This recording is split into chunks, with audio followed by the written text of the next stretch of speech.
வணக்கம் நண்பர்களே. இன்னைக்கு நாம வாழுற இந்த வாழ்க்கை எப்படி இருக்கு தெரியுமா? பார்க்கிறதுக்கு எல்லாம் ஜகஜோதியா இருக்கு. ஆனா உள்ளுக்குள்ள ஒவ்வொரு மனுஷனும் ஒரு ரணத்தோட தான் சுத்திக்கிட்டு இருக்கான். ஏன் நமக்கு மட்டும் இப்படி நடக்குது? நேத்து வரைக்கும் நல்லா பேசினவன் இன்னைக்கு ஏன் நம்ம மதிக்க மாட்டேங்கிறான்? நம்ம உயிருக்கு உயிரா நினைச்சவங்க ஏன் நம்ம முன்னாடியே நம்ம அவமானப்படுத்துறாங்க? நாம ஒரு இடத்துக்கு போறோம். அங்க போயிட்டு வந்தாலே மனசு பாரமாயிடுது. ச்சே, எதுக்குடா அங்க போனோம் அப்படின்னு நம்ம மனசாட்சியே நம்மள கேலி பண்ணுது. அந்த ஒரு நொடி உங்க மனசுக்குள்ள ஒரு வலி வரும் பாருங்க, அது நரகத்தை விட கொடுமையானது. ஆனா இதெல்லாம் 2400 வருஷத்துக்கு முன்னாடியே ஒரு மனுஷன் கணிச்சு சொல்லியிருக்காரு. அவர்தான் ஆச்சாரிய சாணக்கியர். நீ கூப்பிட்டாலும் போகாதே, போனா உனக்கு அவமானம்தான் மிஞ்சும் அப்படின்னு ஒரு 10 இடங்களை சொல்றாரு. அந்த இடங்கள் எவைன்னு உங்களுக்கு தெரியுமா? உங்ககிட்ட ஒரு கேள்வி. நீங்க யாருக்காகவோ ஆசைப்பட்டு ஒரு இடத்துக்கு போய் அங்க உங்களை ஒரு பொருட்டா கூட மதிக்காம நீங்க அசிங்கப்பட்டு நின்ன அனுபவம் உங்களுக்கு இருக்கா?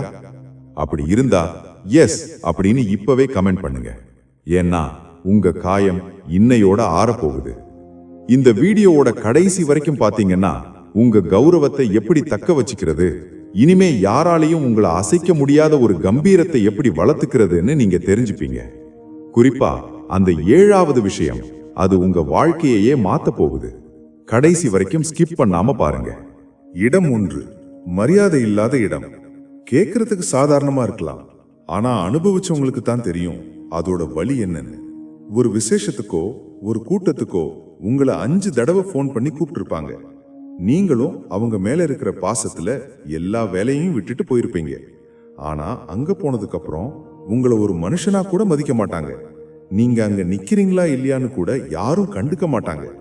எல்லாரும் அவங்க வேலையை பார்ப்பாங்க, இல்லைன்னா குசு குசுன்னு பேசிட்டு இருப்பாங்க. அந்த நேரத்துல உங்க மனசுக்குள்ள ஒரு கேள்வி வரும் பாருங்க, நமக்கு ஏன் இந்த தேவையில்லாத வேலை? எதுக்கு இங்க வந்தோம்? சாணக்கியர் ரொம்ப தெளிவா சொல்றாரு, யஸ்மின் தேசேன சம்மனோ. அதாவது எந்த இடத்துல உனக்கு கௌரவம் இல்லையோ அந்த இடத்துல ஒரு நிமிஷம் கூட நிக்காத. அது உன் சொந்தக்காரங்க வீடா இருக்கலாம், இல்ல உன் உயிர் தோழனோட வீடா கூட இருக்கலாம். மரியாதை இல்லாத இடத்துல நீங்க தங்குற ஒவ்வொரு நிமிஷமும் உங்களோட சுயமரியாதையை நீங்களே செருப்பால அடிச்சுக்கிற மாதிரி. ஒருத்தன் உங்களை மதிக்கலன்னு தெரிஞ்சதுக்கு அப்புறமும் அங்கேயே ஒட்டிட்டு இருந்தீங்கன்னா அவங்களுக்கு உங்களை இன்னும் மட்டமா நடத்த நீங்களே லைசன்ஸ் கொடுக்குறீங்கன்னு அர்த்தம். நினைச்சு பாருங்க, ஒரு பழைய கிழிஞ்ச துணியை கூட நாம ஓரமா மடிச்சு வைப்போம். ஆனா ஒரு மனுஷனோட உணர்வுகளை மதிக்காத இடத்துல நாம ஏன் பிச்சைக்கார மாதிரி நிக்கணும்? பார்வையாளர்களே, உங்ககிட்ட ஒரு கேள்வி. நீங்க ரொம்ப ஆசைப்பட்டு ஒரு விசேஷத்துக்கு போய் அங்க உங்களை யாரும் மதிக்காம ஓரமா ஒரு பிளாஸ்டிக் சேர்ல தனியா உட்கார்ந்துட்டு கண்ணுல கண்ணீரோட வீட்டுக்கு திரும்பி வந்த அனுபவம் உங்களுக்கு இருக்கா? அழைப்பு ஒரு வலை. சில நேரங்களில் உங்களை அவமானப்படுத்துவதற்காகவே வா வா என அழைத்து வந்த பிறகு கண்டுகொள்ளாமல் விடுவார்கள். இது ஒரு சைக்கலாஜிக்கல் கேம். மௌனமான வெளியேற்றம். சண்டை போட்டுவிட்டு வெளியே வருவதை விட அமைதியாக அங்கிருந்து கிளம்புவதுதான் ஆகச்சிறந்த தண்டனை. தகுதி வளர்த்தல். உங்களை மதிக்காதவர்கள் முன்னால் நீங்கள் பெரிய ஆளாக வளர்ந்து நிற்பதுதான் சாணக்கியர் காட்டும் வழி. இடம் 2, அன்பு இல்லாத வீடு. நண்பர்களே, பசிச்சா ரோட்ல இருக்கிற கடையில கூட காசு கொடுத்து சாப்பிடலாம். ஆனா பாசம் இல்லாத இடத்துல நீங்க சாப்பிடுற அறுசுவை உணவு கூட விஷத்துக்கு சமம் அப்படின்னு சாணக்கியர் சொல்றாரு. கொஞ்சம் யோசிச்சு பாருங்க. ஒரு வீட்டுக்கு நீங்க போறீங்க, அவங்க உங்களை வாயார வரவேற்கிறாங்க. ஆனா அவங்க கண்ணுல அந்த தவிப்பு இல்ல, முகத்துல அந்த மலர்ச்சி இல்ல. வெறும் கடமைக்காக வாப்பா உட்காருப்பா அப்படின்னு சொல்ற அந்த வார்த்தையில ஈரமே இருக்காரு. அன்பு இல்லாத வீட்டுக்கு நீங்க போறது எப்படின்னா, ஒரு காய்ஞ்சு போன பாலைவனத்துல போய் தண்ணி தேடுற மாதிரி. அங்க உங்களுக்கு கிடைக்க போறது வெறும் ஏமாற்றம் மட்டும்தான். சில வீடுகள்ல நீங்க நுழைஞ்ச உடனே ஒரு விதமான இறுக்கம் தெரியும். நாம இங்க வந்திருக்க கூடாதோ அப்படின்னு உங்க மனசு அடிச்சுக்கும். உங்க முன்னாடி நல்லா பேசுவாங்க, ஆனா நீங்க வாசலை தாண்டின உடனே உங்களை பத்தி தப்பா பேச ஆரம்பிப்பாங்க. ஏன் இப்படி நடக்குது? என்ன அங்க அன்பு இல்ல, வெறும் கணக்கு வழக்கு மட்டும்தான் இருக்கு. நீங்க அவங்களுக்கு பயன் தருவீங்கன்னா அன்பு காட்டுவாங்க, இல்லைன்னா உங்களை ஒரு சுமையா பார்ப்பாங்க. இப்படிப்பட்ட இடத்துக்கு தெரியாம கூட போயிடாதீங்க. ஏன்னா அங்க போயிட்டு வந்தா உங்க மனசு பல நாட்கள் அந்த நினைப்புலயே செத்துக்கிட்டு இருக்கும். உங்களுக்கு ஒண்ணு தெரியுமா? சாணக்கியர் ஒரு இடத்துல சொல்றாரு, அன்பு இல்லாத உறவை விட வெளிப்படையான பகை மேலானது. ஏன்னா எதிரிக்கிட்ட நாம ஜாக்கிரதையா இருப்போம். ஆனா அன்பு இல்லாத உறவுக்காரங்க வீட்டுக்குள்ள போனா அவங்க காட்டுற போலித்தனமான சிரிப்பு நம்ம ஆன்மாவையே சிதைச்சிடும். இப்ப சொல்லுங்க, நீங்க யாருக்கோ உதவி பண்ணிருப்பீங்க, அவங்க மேல உயிரே வச்சிருப்பீங்க. ஆனா இன்னைக்கு அவங்க வீட்டுக்கு நீங்க போனா ஒரு டம்ளர் தண்ணி கூட கொடுக்காம நீங்க எப்போ கிளம்புவீங்கன்னு கடிகாரத்தை பாக்குற அனுபவம் உங்களுக்கு இருக்கா? பொருள் முக்கியம் அல்ல. பெரிய மாளிகையாக இருந்தாலும் அங்கு அன்பு இல்லை என்றால் அது வெறும் கல்லறைக்கு சமம். போலித்தனமான உபசரிப்பு. உண்மை இல்லாத புகழ்ச்சி செய்பவர்களின் வீட்டை தவிர்க்க வேண்டும். சுயமரியாதை. அன்பு இல்லாத இடத்தில் நீங்கள் வாங்குவது விருந்து அல்ல, அது உங்களின் சுயமரியாதையை நீங்களே சிதைக்கும் செயல். இடம் 3. தகுதிக்கு மீறிய இடம். இன்னைக்கு இருக்கிற பல பேரோட மன உளைச்சலுக்கு மிக முக்கியமான காரணம் அதுதான். தகுதிக்கு மீறிய இடங்கள். தகுதி அப்படின்ன உடனே பணத்தை மட்டும் நினைக்காதீங்க. உங்க குணத்துக்கும் உங்க நேர்மைக்கும் உங்களோட அந்தஸ்துக்கும் சம்பந்தமே இல்லாத ஒரு இடம். நம்மள பல பேர் பண்ற தப்பு என்ன தெரியுமா? பெரிய பெரிய இடத்துல இருக்கிறவங்க கூட நாம நின்னோம்னா நமக்கும் ஒரு கௌரவம் கிடைக்கும்னு நினைச்சு நமக்கே சம்பந்தம் இல்லாத சில இடங்களுக்கு போவோம். அங்க போனா என்ன நடக்கும் தெரியுமா? அவங்க பேசுற பேச்சும் அவங்க போடுற ட்ரெஸ்ஸும் அவங்க பண்ற செலவும் உங்களை ஒரு விதமான தாழ்வு மனப்பான்மைக்குள்ள தள்ளும். அவங்க உங்களை அசிங்கப்படுத்தணும்னு கூட அவசியம் இல்லை. நீங்க அங்க நிக்கிற விதமே உங்களை நீங்களே அசிங்கப்படுத்திக்கிற மாதிரி இருக்கும். சாணக்கியர் ரொம்ப தெளிவா ஒரு எச்சரிக்கை கொடுக்கிறாரு. சிங்கம் எப்பவும் சிங்கத்தோட தான் இருக்கணும். அது தெரியாம போய் யானைங்க கூட்டத்துல நின்னாலும் சரி, இல்ல நரிங்க கூட்டத்துல நின்னாலும் சரி, அதோட மதிப்பு அங்க போயிடும். இன்னைக்கு சமூக வலைதளங்கள்ல மற்றவங்களோட வாழ்க்கையை பார்த்துட்டு நாமளும் அந்த மாதிரி இடங்களுக்கு போகணும், அந்த மாதிரி ஆட்களோட சுத்தணும்னு ஆசைப்படுறோம். ஆனா உண்மை என்ன தெரியுமா? உங்களை ஏளனமா பார்க்கிற பணக்காரங்க கூட்டத்திலையும் உங்களை மதிக்க தெரியாத அதிகார வர்க்கத்து சபைக்கும் நீங்க அழைப்பின் பேர்ல போனீங்கன்னா உங்க மனசுக்குள்ள ஒரு வலி வரும் பாருங்க. நாம ஏன் இவ்வளோ சின்ன மனுஷனா இருக்கோம் அப்படின்னு உங்களையே நீங்க வெறுக்க ஆரம்பிப்பீங்க.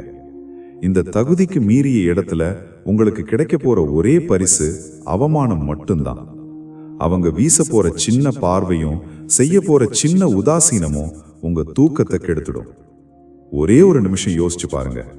உங்களோட பழைய நண்பர்களோட ஒரு சின்ன கடையில டீ குடிக்கும் போது கிடைச்ச அந்த நிம்மதி, ஒரு பெரிய 5 ஸ்டார் ஹோட்டல்ல உங்களை மதிக்காதவங்க கூட உட்கார்ந்து சாப்பிடும் போது கிடைக்குமா? கண்டிப்பா கிடைக்காது. உங்களுக்கு இந்த மாதிரி நடந்திருக்கா? உங்க நிலைய மத்தவங்க கூட ஒப்பிட்டு பார்த்து அந்த இடத்துல நீங்க சின்ன மனுஷனா நின்ன அனுபவம் உண்டா? ஏன்னா நாம எங்க நிக்கணும்னு முடிவு பண்றது மத்தவங்கள் இல்ல, நம்மளோட சுயமரியாதை தான். தாழ்வு மனப்பான்மை. சம்பந்தமில்லாத இடத்தில் நிற்பது உங்கள் தன்னம்பிக்கையை சிதைக்கும். போலி கௌரவம். மற்றவர்களுக்காக வாழ்வதை தவிர உனக்கான வட்டத்தில் நீதான் ராஜா. சாணக்கியரின் நீதி. காலணி எவ்வளவு விலை உயர்ந்ததாக இருந்தாலும் அதை தலையில் வைக்க முடியாது. கிரீடம் எவ்வளவு பழையதாக இருந்தாலும் அதை காலில் போட முடியாது. உங்கள் இடத்தை நீங்களே தீர்மானியுங்கள். இடம் 4. பகைவன் இருக்கும் இடம். நம்ம வாழ்க்கையில நாம பண்ற பெரிய தப்பு இதுதான். பகைவன் இருக்கிற இடத்துக்கு அழைப்பின் பேர்ல போறது. உங்களுக்கு ஒருத்தரை பிடிக்காது, இல்ல அவங்களுக்கு உங்களை பிடிக்காதுன்னு வச்சுப்போம். ஆனா ஏதோ ஒரு பொது விசேஷமோ இல்ல அவங்க வீட்டிலிருந்தே ஒரு அழைப்போ வருது. நம்ம மனசு என்ன சொல்லும் தெரியுமா? போயிட்டு வந்தா நாம பெரிய மனுஷன்னு நினைப்பாங்க, நாம நாகரிகமானவங்கன்னு காமிச்சுக்கலாம் அப்படின்னு நாம நினைப்போம். ஆனா சாணக்கியர் இங்கதான் உங்களை நிறுத்தி எச்சரிக்கிறாரு. பாம்பு பால் குடித்தாலும் விஷத்தை தான் கக்கும் அப்படின்னு அவர் சொல்றாரு. உங்க எதிரி உங்களை இன்முகத்தோட கூப்பிடுறான்னா அதுக்கு பின்னாடி ஒரு பெரிய சதி இருக்கலாம், இல்ல உங்களை 4 பேருக்கு முன்னாடி கேவலப்படுத்த ஒரு திட்டமா இருக்கலாம். யோசிச்சு பாருங்க. உங்க பகைவன் வீட்டுக்கு நீங்க போறீங்க, அவன் உங்களை சிரிக்க சிரிக்க பேசுவான், ஆனா அவன் கண்ணுல ஒரு வஞ்சகம் இருக்கும். உங்க பலவீனத்தை அங்க வச்சு நோட்டம் விடுவான், இல்லன்னா மத்தவங்க முன்னாடி ஒரு சின்ன குத்தலான வார்த்தையை சொல்லி உங்களை நோகடிப்பான். நீங்க அங்க விருந்தாளியா போனதுனால உங்களால திருப்பி பேசவும் முடியாது, அந்த அவமானத்தை விழுங்கவும் முடியாது. நண்பர்களே, புலி பதுங்கிறது பாயறதுக்கு தான். உங்க பகைவன் உங்களை கூப்பிடுறான்னா அது அவன் திருந்திட்டான்னு அர்த்தம் இல்ல, உங்களை இன்னும் நெருக்கமா வச்சு பழி வாங்க பாக்குறான்னு அர்த்தம். அவமானம் ஒரு பக்கம் இருக்கட்டும், உங்க உயிருக்கே கூட ஆபத்து வரலாம். துரியோதனன் பாண்டவர்களை அரக்கு மாளிகைக்கு விருந்துக்கு தான் கூப்பிட்டான். ஆனா நோக்கம் என்ன? அவங்கள உயிரோட எரிக்கிறது. உங்ககிட்ட ஒரு கேள்வி. உங்களை ரொம்ப பிடிக்காத ஒருத்தர் திடீர்னு ஒரு நாள் ரொம்ப பாசமா பேசி உங்களை ஒரு இடத்துக்கு கூப்பிட்ட அனுபவம் இருக்கா? அங்க போனதுக்கு அப்புறம் இங்க வந்திருக்கவே கூடாதுன்னு நீங்க வருத்தப்பட்டது உண்டா? அந்த நயவஞ்சகமான சிரிப்பு நீங்க பார்த்திருக்கீங்களா? மன்னிப்பு வேற, நட்பு வேற. ஒருவரை மன்னிக்கலாம், ஆனால் மீண்டும் அவர் விரிக்கும் வலையில் விழக்கூடாது. தேவையற்ற சமரசம். உங்கள் தன்மானத்தை விட்டுக் கொடுத்து பகைவன் முன் நிற்பது உங்களுக்கு பலவீனம். சாணக்கியரின் நீதி. நெருப்பு அணைந்தது போல தெரிந்தாலும் அதன் மேல் சாம்பல் படிந்திருக்கும். தட்டிவிட்டால் மீண்டும் எரியும். அதே போலத்தான் பகைவனின் பகையும். இடம் 5. அறிவுரை கேட்காத சபை. இது உங்க அறிவையும் உங்க அனுபவத்தையும் சுக்குநூறா உடைச்சிடும். அதுதான் அறிவுரை கேட்காத சபை. சில இடங்களுக்கு நாம போவோம். அங்க ஏதோ ஒரு பெரிய பிரச்சனை ஓடிக்கிட்டு இருக்கும். நமக்கு தெரிஞ்ச விஷயத்த சொன்னா அவங்களுக்கு உதவியா இருக்குமே அப்படின்னு ஒரு நல்ல எண்ணத்துல நீங்க ஒரு கருத்தை சொல்லுவீங்க. ஆனா அங்க இருக்கிறவங்க என்ன பண்ணுவாங்க தெரியுமா? நீங்க பேசி முடிக்கிறதுக்குள்ளேயே உன்னை யாரு இப்ப கேட்டா அப்படிங்கிற மாதிரி ஒரு பார்வையை வீசுவாங்க. இல்லனா நீங்க சொன்னதை அப்படியே உதாசீனப்படுத்திட்டு அவங்க பாட்டுக்கு வேற எதையோ பேசுவாங்க. அந்த நிமிஷம் உங்க மனசுக்குள்ள ஒரு வலி வரும் பாருங்க. நாம ஏன் தேவையில்லாம வாய் திறந்தோம் அப்படின்னு உங்களையே நீங்க நொந்துப்பீங்க. சாணக்கியர் என்ன சொல்றாரு தெரியுமா? அதாவது முட்டாள்கள் நிறைந்த சபையிலேயோ இல்ல உங்க பேச்ச மதிக்காதவங்க கூட்டத்திலேயோ நீங்க உண்மையை சொன்னாலும் அது குப்பையில கொட்டின பன்னீர் மாதிரிதான். அறிவுரை கேட்காத சபைக்கு நீங்க போறதும் அங்க உங்க கருத்தை சொல்றதும் எப்படின்னா செவிடு முன்னாடி சங்கு ஊதுற மாதிரி. அங்க நீங்க எவ்வளவோ பெரிய அறிவாளியா இருந்தாலும் அவங்க உங்களை ஒரு அறிவு கெட்டவனாதான் பார்ப்பாங்க. உங்க வார்த்தைக்கு மதிப்பு இல்லாத இடத்துல உங்க மௌனம் தான் மிகச்சிறந்த ஆயுதம். நண்பர்களே, இன்னைக்கு நிறைய ஆபீஸ் மீட்டிங்ல, ஏன் நம்ம சொந்தக்காரங்க பஞ்சாயத்துல கூட இது நடக்கும். நாம ஒரு நியாயத்தை சொல்லுவோம், ஆனா அவங்க முன்னாடியே முடிவெடுத்துட்டு வந்து உட்கார்ந்துருப்பாங்க. அங்க நீங்க பேசுறது உங்க தகுதியை குறைக்கும். உங்ககிட்ட ஒரு கேள்வி. நீங்க ஒரு நல்ல விஷயத்த ஒருத்தருக்கு சொல்ல போய் அவங்க அதை மதிக்காம உங்களை ஏளனமா பேசி ரொம்பத்தான் உனக்கு தெரியுமோ அப்படின்னு கேட்ட அனுபவம் இருக்கா? அந்த இடத்துல நீங்க எவ்வளவு அசிங்கப்பட்டு நின்னீங்க? ஏன்னா உங்க மௌனத்துக்கு எவ்வளவு பவர் இருக்குன்னு மத்தவங்க தெரிஞ்சுக்கிட்டோம். மௌனத்தின் வலிமை. மதிக்காத இடத்தில் பேசாமல் இருப்பதே மேலானது. முட்டாள்களுடன் விவாதம். முட்டாள்களுடன் விவாதித்தால் நீங்களும் ஒரு முட்டாளாகவே கருதப்படுவீர்கள். சாணக்கியரின் நீதி. பாறை மேல் பெய்யும் மழை எப்படி பூமியில் இறங்காதோ அப்படி அறிவுரை கேட்காவன் காதில் விழும் வார்த்தைகள் வீணானது. இடம் 6. தர்மம் இல்லாத இடம். இந்த இடம் ரொம்பவே நுணுக்கமானது. சாணக்கியர் சொல்றாரு, தர்மம் இல்லாத இடத்துக்கு அழைத்தாலும் போகாதே அப்படின்னு. தர்மம்னா இங்க என்ன தெரியுமா? நீதி, நேர்மை, ஒழுக்கம். எந்த இடத்துல ஒரு மனுஷனோட உழைப்புக்கு மரியாதை இல்லையோ, எந்த இடத்துல மத்தவங்களை ஏமாத்தி பிழைக்கிறாங்களோ, எந்த இடத்துல பலவீனமானவங்களை நசுக்கிறாங்களோ அதுதான் தர்மம் இல்லாத இடம். கொஞ்சம் யோசிச்சு பாருங்க. உங்க நண்பரோ இல்ல உங்களுக்கு தெரிஞ்ச ஒருத்தரோ உங்களை ஒரு பார்ட்டிக்கோ இல்ல ஒரு கெட் டுகெதர்க்கோ கூப்பிடுறாங்கன்னு வச்சுப்போம். அங்க போனா எல்லாரும் மத்தவங்களை பத்தி புறம் பேசுறாங்க, அடுத்தவன் சொத்தை பறிக்க திட்டம் போடுறாங்க, இல்லனா தப்பான காரியங்கள்ல ஈடுபடுறாங்கன்னு வச்சுப்போம். அந்த இடத்துல நீங்க உட்கார்ந்திருந்தாலே அந்த பாவத்துல உங்களுக்கும் பங்கு உண்டுன்னு சாணக்கியர் எச்சரிக்கிறாரு. நாம நினைப்போம், நாம தான் தப்பு பண்ணலையே, சும்மா வேடிக்கை தானே பாக்குறோம் அப்படின்னு. ஆனா தர்மம் இல்லாத சபையில நீங்க மௌனமா உட்கார்ந்து இருக்கிறது நீங்க பண்ற தப்பை விட பெரிய துரோகம். ஒரு கட்டத்துல அந்த இடத்துல நடக்கிற அழுக்கு உங்க மேலையும் படியும். ஊர் உங்களை எப்படி பார்க்கும் தெரியுமா? அவன் கூட தானே இவனும் இருந்தான், அப்போ இவனும் அப்படிப்பட்டவன் தானே அப்படின்னு ஒரே அடியில உங்க மொத்த கௌரவத்தையும் காலி பண்ணிடுவாங்க. சாணக்கியர் ரொம்ப கடுமையா சொல்றாரு, பார்க்கடல்ல ஒரு துளி விஷம் கலந்தாலும் அது குடிக்க தகுதி இல்லாதது ஆயிடும். அதே போலதான் நீங்க எவ்வளவு நல்லவரா இருந்தாலும் தர்மம் இல்லாத ஒரு இடத்துல நீங்க நின்னீங்கன்னா உங்களோட நற்பண்புகள் எல்லாம் அங்க செத்து போயிடும். அவமானம் அப்படின்றது நீங்க ஒரு தப்பு பண்ணி வர்றது மட்டும் கிடையாது. தப்பு நடக்கிற இடத்துல நீங்க ஒரு சாட்சியா நிக்கிறதும் அவமானம்தான். உங்க மனசாட்சியை கேட்டு சொல்லுங்க. எப்பவாவது உங்களை சுத்தி தப்பான விஷயங்கள் நடக்கும்போது அங்க இருக்க பிடிக்காம ஆனா வெளியே வரவும் முடியாம ஒரு தவிப்பு உங்களுக்குள்ள இருந்திருக்கா? அந்த நிமிஷம் நீங்க உணர்ந்த அந்த உறுத்தல் இருக்கே, அதுதான் உங்க தர்மம். அப்படி ஒரு சூழ்நிலையை நீங்க கடந்து வந்திருக்கீங்களா? ஏன்னா உங்க மனசாட்சி இன்னும் உயிரோட இருக்குன்னு அதுதான் அடையாளம். கூட்டு பாவம். தர்மம் இல்லாத இடத்தில் இருப்பவர்களுக்கும் அந்த பாவத்தில் பங்கு உண்டு. பெயர் கெடுதல். நீங்கள் நல்லவராய் இருந்தாலும் தவறானவர்களுடன் இருக்கும்போது உங்கள் பிம்பம் சிதைக்கப்படும். சாணக்கியரின் நீதி. காகங்கள் கூடும் இடத்தில் அன்னம் இருக்க முடியாது. அதே போல தர்மம் உள்ளவன் அதர்மமான இடத்தில் ஒரு நொடி கூட இருக்கக்கூடாது. இடம் 7. பொருளாதார ஏற்றத்தாழ்வு காட்டும் இடம். இந்த இடம் உங்க மனச ரணமாக்கிடும். அதுதான் பொருளாதார ஏற்றத்தாழ்வு காட்டும் இடம். கொஞ்சம் யோசிச்சு பாருங்க. உங்க சொந்தக்காரங்க வீட்ல ஒரு விசேஷம். நீங்க ஆசையா போறீங்க. ஆனா அங்க போனதுக்கு அப்புறம் தான் தெரியுது, அங்க மனுஷங்களுக்கு மரியாதை கிடையாது. அவங்க போட்டிருக்கிற நகைகளுக்கும் அவங்க வந்து இறங்கின காருக்கும் தான் மரியாதைன்னு. பணக்கார உறவினர்களுக்கு ஒரு கவனிப்பு, வசதி கம்மியா இருக்கிற உங்களுக்கு ஒரு கவனிப்பு. அவங்களுக்கு சோஃபா, உங்களுக்கு பிளாஸ்டிக் சேர். அவங்க கிட்ட பேசும்போது ஒரு சிரிப்பு, உங்ககிட்ட பேசும்போது ஒரு அலட்சியம். இந்த தராசு இருக்கு பாருங்க, இது உங்க உயிரையே எடுக்கிற மாதிரி இருக்கும். சாணக்கியர் என்ன சொல்றாரு தெரியுமா? நட்புங்கிறது சமமான தகுதி உள்ளவங்க கிட்ட தான் இருக்கணும்.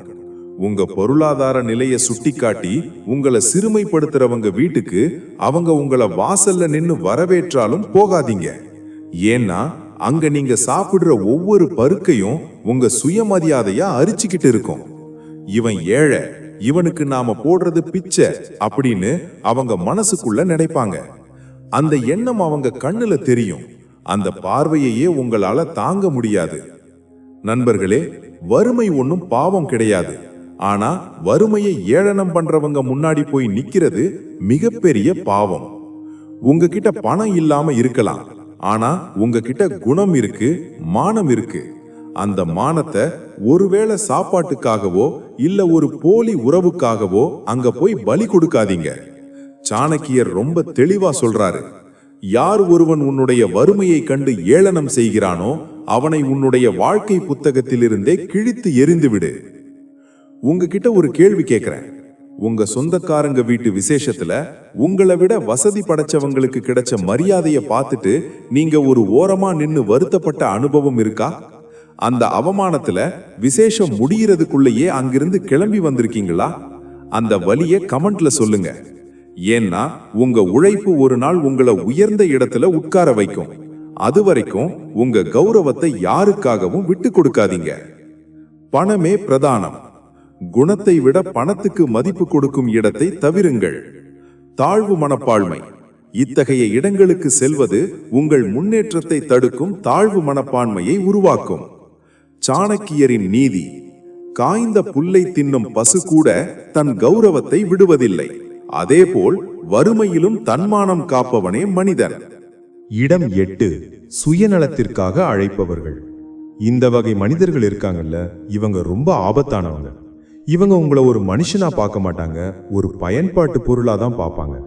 அதுதான் சுயநலத்திற்காக அழைப்பவர்கள். கொஞ்சம் யோசிச்சு பாருங்க. ஒருத்தர் பல மாசமா உங்ககிட்ட பேசவே மாட்டாரு. நீங்க மெசேஜ் பண்ணா ரிப்ளை வராது, கால் பண்ணா எடுக்க மாட்டாரு. ஆனா திடீர்னு ஒரு நாள் ஃபோன் பண்ணி, மச்சான் எப்படி இருக்க, உன்னைத்தான் நினைச்சிட்டு இருந்தேன் அப்படின்னு ரொம்ப பாசமா பேசுவாரு. உங்க மனசு என்ன நினைக்கும்? பரவாயில்லையே, இவ்வளவு நாள் கழிச்சு நம்ம தேடுறாரேன்னு நீங்க நெகிழ்ந்து போவீங்க. ஆனா அந்த பாசமான பேச்சுக்கு பின்னாடி ஒரு ஆப்பு இருக்கும். கொஞ்ச நேரத்திலேயே மெதுவா ஆரம்பிப்பாரு, உங்ககிட்ட ஒரு சின்ன ஹெல்ப் வேணும்டா அப்படின்னு. சாணக்கியர் என்ன சொல்றாரு தெரியுமா? சுயநலம் உள்ளவர்களிடம் நட்பு கொள்ளாதே. ஏன்னா அவங்க அவசியத்துக்கு உங்களை தேடி வருவாங்க. ஆனா அவங்க அவசியம் முடிஞ்ச உடனே உங்களை யாரோ போல தூக்கி போட்டுட்டு போயிட்டே இருப்பாங்க. இப்படிப்பட்டவங்க ஒரு விசேஷத்துக்கோ இல்ல ஒரு இடத்துக்கோ உங்களை கூப்பிடுறாங்கன்னா அது உங்க மேல இருக்கிற அன்புல இல்ல. நீங்க அங்க வந்தா அவங்களுக்கு ஏதோ ஒரு காரியமாகணும், இல்லைன்னா உங்களை வச்சு மத்தவங்க முன்னாடி அவங்க பந்தா காட்டணும். இதுக்காகத்தான் அந்த அழைப்பு. அன்புக்காக போற இடத்துல உங்களுக்கு திருப்தி கிடைக்கும். ஆனா இவங்க சொல்ற இடத்துக்கு நீங்க போனீங்கன்னா உங்க வேலை முடிஞ்ச உடனே உங்களை ஒரு கறிவேப்பிலை மாதிரி தூக்கி எறிவாங்க. அந்த நிமிஷம் உங்க மனசுக்குள்ள ஒரு வலி வரும் பாருங்க, ச்சே நாம வெறும் யூஸ் அண்ட் த்ரோ தானா அப்படின்னு. அந்த அவமானம் இருக்கு பாருங்க, அது உங்க ஆன்மாவையே சுட்டரிக்கும். சாணக்கியர் ரொம்ப தெளிவா ஒரு ரகசியம் சொல்றாரு. யார் ஒருவன் தன்னுடைய தேவைக்காக மட்டும் உன்னை தேடி வருகிறானோ அவனை உன் வாழ்க்கையின் வாசற்படி கூட மிதிக்க விடாதே. உங்க வாழ்க்கையிலையும் இப்படி ஒருத்தர் இருப்பார்ல, வேலை ஆகணும்னா மட்டும் கொஞ்சறது, காரியம் முடிஞ்ச உடனே கண்டுக்காம போறது. அப்படிப்பட்ட ஆட்களை நீங்க அடையாளம் கண்டுபிடிச்சிட்டீங்களா? எஸ்னா கமெண்ட்ல சொல்லுங்க. அவங்க பேரை சொல்ல வேணாம், ஆனா அந்த ஏமாற்றத்தை சொல்லுங்க. மற்றவங்களும் உஷாராகட்டும். பயன்படுத்திக் கொள்ளுதல். உங்களை ஒரு நபராக பார்க்காமல் தேவையாக பார்ப்பவர்களை தள்ளி வைக்கவும். நேரம் வீணாதல். சுயநலவாதிகளுக்காக நீங்கள் செலவிடும் நேரம் உங்களை நேசிப்பவர்களுக்கான நேரத்தை திருடுவது போன்றது. சாணக்கியரின் நீதி. காய்ந்த மரத்தில் பறவைகள் தங்காது, நீரில்லாத குளத்தில் அன்னம் இருக்காது. அதே போல தேவை முடிந்ததும் சுயநலவாதி உங்களிடம் இருக்க மாட்டான். இடம் 9.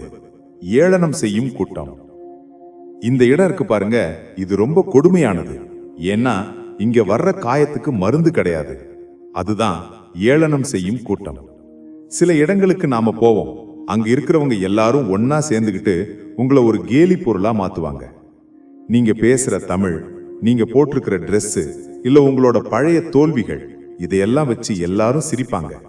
நீங்க அதை கேட்டு சிரிச்சாலும் உள்ளுக்குள்ள ஒரு ரத்தம் கசியும் பாருங்க, அது யாருக்கும் தெரியாது. சாணக்கியர் என்ன சொல்றாரு தெரியுமா? மத்தவங்களை ஏளனம் செய்யறவன் மனுஷனே கிடையாது, அவன் ஒரு மிருகம். அப்படிப்பட்ட மிருகங்கள் இருக்கிற இடத்துக்கு அழைப்பு வந்தா என்ன, அவங்களே வந்து கால்ல விழுந்தாலும் போகக்கூடாது. நாம என்ன நினைப்போம் தெரியுமா? சரி, விளையாட்டுக்குத்தானே கிண்டல் பண்றாங்க, போயிட்டு வருவோம்னு நினைப்போம். ஆனா உண்மை என்ன தெரியுமா? ஒருத்தன் உங்களை ஏளனம் பண்றான்னா அவனுக்கு உங்க மேல துளி கூட மரியாதை இல்லைன்னு அர்த்தம். மரியாதை இல்லாத இடத்துல அன்பு இருக்காது, அன்பு இல்லாத இடத்துல உங்களுக்கு அங்க என்ன வேலை? யோசிச்சு பாருங்க. நீங்க ஒரு நகைச்சுவை பொருள் கிடையாது, நீங்க ஒரு உயிர். உங்களுக்கும் உணர்வுகள் இருக்கு. அந்த உணர்வுகளை பந்து மாதிரி வச்சு விளையாடுற ஒரு கூட்டத்துக்கு மத்தியில நீங்க ஏன் போய் நிக்கணும்? அங்க நீங்க நிக்கிற ஒவ்வொரு நிமிஷமும் உங்களை நீங்களே தாழ்த்திக்கிறீங்க. சாணக்கியர் ரொம்ப தெளிவா சொல்றாரு. யார் ஒருவன் பிறருடைய குறைகளை வைத்து நகைக்கிறானோ அவன் சபையில் நீ அமர்வது உனக்கே நீ செய்யும் துரோகம். உங்ககிட்ட ஒரு கேள்வி. உங்களை ரொம்ப பிடிச்சவங்கன்னு நினைச்சு ஒரு இடத்துக்கு போய் அங்க எல்லாரும் உங்களை வச்சு காமெடி பண்ணி நீங்க தலை குனிஞ்சு நின்ன அனுபவம் இருக்கா? அப்போ உங்க மனசுக்குள்ள எழுந்த அந்த ஆத்திரம், அந்த வலி, அதை இன்னும் உங்களால மறக்க முடியலையா? ஏன்னா இனிமே எந்த கொம்பனும் உங்களை ஏளனம் செய்ய இடம் கொடுக்க கூடாதுன்னு இன்னைக்கு நாம முடிவெடுப்போம். சிறுமைப்படுத்துதல். விளையாட்டுக்கும் ஒருவரை சிறுமைப்படுத்துவதற்கும் வித்தியாசம் உண்டு. சிறுமைப்படுத்தும் இடத்தில் இருக்கக்கூடாது. மௌனமான எதிர்ப்பு.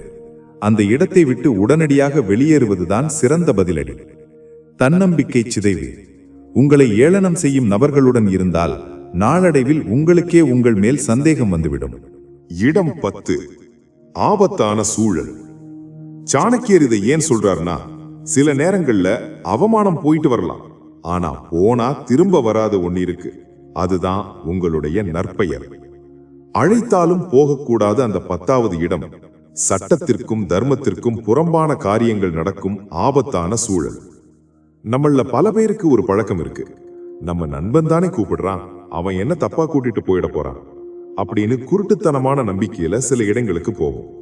அங்க சூதாட்டம் நடக்கலாம், இல்லனா ஒரு பெண்ணுக்கு எதிரான அநீதி நடக்கலாம். அந்த இடத்துல நீங்க எந்த தப்பும் பண்ணாம இருக்கலாம், நீங்க வெறும் வேடிக்கை பார்க்க போயிருக்கலாம். ஆனா சாணக்கியர் என்ன சொல்றாரு தெரியுமா?